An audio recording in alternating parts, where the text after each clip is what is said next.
Hello, bienvenue au sein de ce nouveau bulletin tarologique.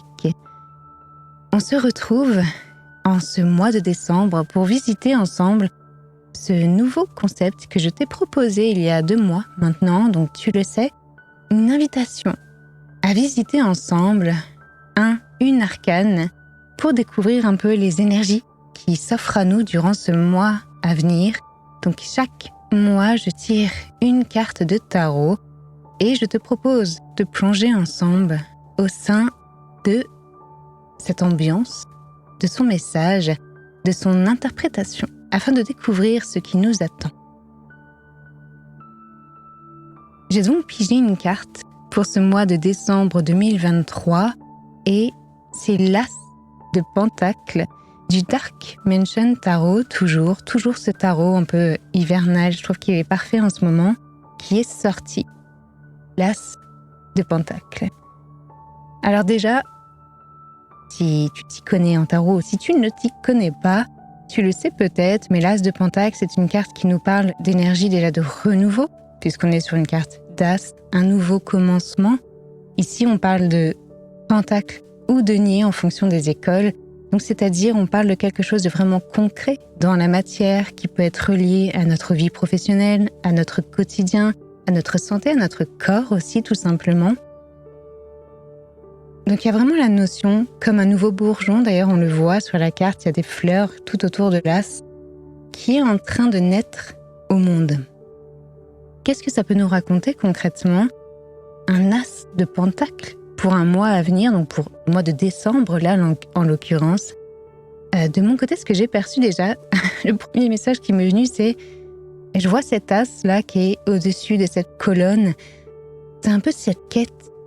Peut-être que tu te reconnaîtras pas du tout là-dedans, mais n'hésite pas à me dire si ça te parle. C'est un peu cette quête du cadeau parfait. Ben oui, parce que c'est Noël qui arrive en fin de mois et on est tous un peu en quête du cadeau parfait, ce petit présent qui va faire mouche auprès de la personne à qui on va l'offrir. Donc cette idée de générosité, de quête de cet objet parfait. Donc on est tous un peu dans cette énergie-là, je pense, de chercher à offrir le juste objet qui va un peu enrichir le cœur de la personne avec qui peut-être on va célébrer Noël. Mais soyons sérieux une seconde, la carte ne nous parle pas que de ça, sachant que tout le monde ne célèbre pas Noël ou tout le monde tout simplement n'a pas envie de célébrer. Alors j'ai envie d'aller plus loin, de voir de quoi cette carte pourrait nous parler d'une manière plus large en termes d'énergie. On arrive en fin d'année et déjà, je pense qu'on se projette sur l'année à venir, sur ce qu'on a envie de bâtir. On en est finalement à réfléchir à quelles graines on a envie de semer en 2024. Que vais-je faire de cette nouvelle année ? Que vais-je mettre au monde ? Mais avant de semer quoi que ce soit, encore faut-il savoir les graines que l'on veut nourrir, quel projet j'ai envie de porter, comment j'ai envie de prendre soin de mon corps, comment j'ai envie d'entretenir et de nourrir ma famille peut-être. Ça, c'est les graines. C'est ce qu'on a envie de semer au monde. Mais plus que ça encore, si on va plus loin, on est sur un As d'où émerge une fleur, d'où émerge une graine, un bourgeon de la terre. Voilà ce que m'inspire cet As de Pentacle. Cette idée que décembre, c'est le moment où, avant même de semer quoi que ce soit, on va se sonder et se demander comment nourrir ma terre. Comment faire de ma terre un terreau précieux au sein duquel semer les graines que j'ai envie de voir croître au sein de l'année à venir. Comment faire de mon projet ou de mon corps, si on parle de santé, ou de mon foyer, si on parle de quelque chose de plus familial ou de professionnel, comment faire de cet espace qui est le mien, un espace qui sera fertile aussi pour l'année à venir, un espace nourricier.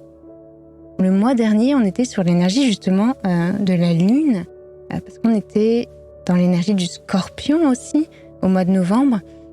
il y avait une idée de laisser mourir ce qui n'est plus juste pour nous aussi.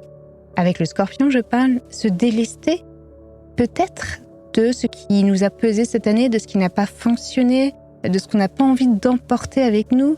Et là, on est sur cette notion de qu'est-ce que je veux semer l'année prochaine, mais comment je peux m'assurer d'avoir un terreau fertile pour le faire. Alors, les questions qu'on peut se poser, c'est déjà, peut-être faire un bilan de ce qui a fonctionné ou pas pour nous, si ce n'a pas déjà été fait. Et encore une fois, qu'est-ce qu'il faut que je laisse derrière moi ? Parce que quand on parle de nouveaux commencements, c'est important quand on va justement... Pour parler d'une manière métaphore très concrète, lorsqu'on s'occupe d'un jardin, on commence par s'occuper de la terre et peut-être faut-il... Alors je ne suis pas jardinière pour un sou, je vous l'avoue, mais j'imagine qu'il faut aller enlever un petit peu les mauvaises herbes, un peu défraîchir, c'est pas le bon mot, mais tout ça pour vraiment permettre à la terre d'être nourricière. Donc déjà, on enlève tout ce qui ne nous sert pas. Nous, ce qu'on veut, c'est une terre qui soit fertile, une terre neuve un peu. Et on repart ensuite avec cette nouvelle base. De quoi ai-je besoin pour, peut-être, si c'est un projet, quel qu'il soit, que ce soit de l'ordre de la santé, de l'ordre du professionnel, de l'ordre du familial, du quotidien, de quoi ai-je besoin pour nourrir mon projet, pour le mener à bien? Je peux déjà te donner une petite clé, la patience. On est sur un as de pentacle. Le pentacle ou le denier, c'est une énergie qui nous invite à faire preuve de patience. C'est l'énergie la plus lente du tarot. Ce qu'on va semer là maintenant, on va peut-être commencer à en voir les premiers bourgeons l'année prochaine, mais rien ne dit que le projet sera arrivé à terme parce que tout ce qui pousse a besoin de croître à son propre rythme et rien ne sert de tirer sur une fleur pour la faire pousser plus vite. Mais tu peux te questionner toi, mis à part la patience. De quoi ai-je besoin pour avoir un terreau fertile pour mon projet? Quelle étape vais-je pouvoir mettre en place? Que vais-je pouvoir faire pour offrir à mon projet la possibilité d'aller à son terme? Peut-être que ça peut être, si on parle de terreau fertile, si on parle par exemple du lien avec le corps, quelle nouvelle habitude puis-je mettre en place? Si on parle d'un projet, peut-être que puis-je apprendre de nouveau? Dans quelle formation puis-je me lancer? Ou quelles sont les premières étapes que je peux mettre en place? Si on parle de la famille, ça peut être aussi cette notion de quoi a besoin ma famille présentement? Que puis-je faire pour répondre à ce besoin? Que vais-je pouvoir créer de nouveau dans notre quotidien? Toutes ces questions-là, vraiment de se demander quelle est notre base aujourd'hui? Quelle est notre terre? Et comment on peut la rendre plus nourricière? Généralement, quand on pense projet, on a tendance à imaginer la finalité du projet, ce qu'on a envie de bâtir, où ça va nous mener, ce qu'on va même récolter. Mais on oublie la base de la base qui est, imaginons, j'ai un projet professionnel. Tiens, par exemple, aujourd'hui, moi je me lance avec les entrepreneurs du terrier. Et d'ailleurs, notre premier thème, c'est celui de semer. Au lieu de se dire, voilà où je veux mener mon projet, alors bien sûr, c'est important de se poser la question, d'avoir une vision. Voilà ce que j'ai envie d'offrir au monde. Par exemple, si on est sur prendre soin de son corps, c'est j'ai peut-être envie d'avoir plus d'énergie à la fin d'année, j'ai envie d'avoir moins de douleurs au niveau du dos. Voilà, j'ai envie de sentir que je peux plus facilement me lever tôt le matin. Voilà, peut-être des choses toutes simples. La question est, qu'est-ce que j'ai là maintenant? Qu'est-ce qui me manque?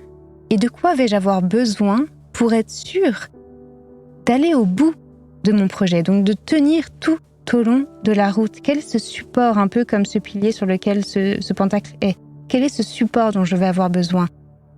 Quel est ce soutien nécessaire à la bonne réalisation de mon projet? Au lieu de penser déjà destination, pensons chemin. Et qu'est-ce qui va nous soutenir durant toute cette année à venir pour mener à bien nos projets?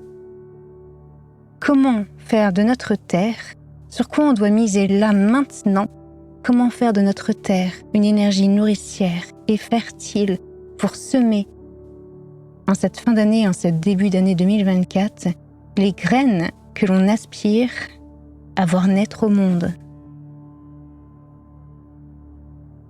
Alors voilà les questions que tu peux te poser si tu as envie d'aller un peu plus loin. Quel projet ai-je envie de semer au sein de l'année 2024 ? Quel support puis-je trouver plutôt ? Quel support puis-je trouver dès maintenant pour permettre à mon projet d'arriver à son terme ? Parce que je pense que tu le sais, je le sais, une des principales causes d'échec est l'abandon, dû à un manque de confiance, à du découragement, à des doutes. Le meilleur moyen d'emmener un projet à son terme, c'est de faire preuve, comme nous l'apprend les deniers, de patience, de régularité, de soin, d'attention. Donc comment je peux m'offrir tout ça ? Comment dès maintenant je peux m'offrir ce socle solide qui va me supporter durant toute l'année à venir ? De quoi ai-je besoin concrètement ? Ensuite, on peut se demander quelles sont les étapes concrètes que je vais pouvoir mettre en place, préparer notre petit plan d'action. Et aussi, n'oublie pas, parce qu'on est sur un as, cette question essentielle qui est qu'est-ce que j'ai envie de semer et pourquoi ? Qu'est-ce que j'espère trouver au bout de ce chemin ? Qu'est-ce que ce projet-là va m'apporter de plus que ce que j'ai aujourd'hui ? Et n'oublie pas qu'on parle de quelque chose de très concret. Voilà pour ce petit bulletin tarologique du mois de décembre, en lien avec cette énergie nourricière qui s'invite, ces premiers bourgeons qui vont naître dans nos vies. Alors n'oublie pas de prendre soin de ta terre, n'oublie pas, avant même de semer quoi que ce soit, de la rendre nourricière. Et puis nous, on se retrouve très vite pour un prochain bulletin tarologique. Alors je te dis à très vite, sous le clair de lune.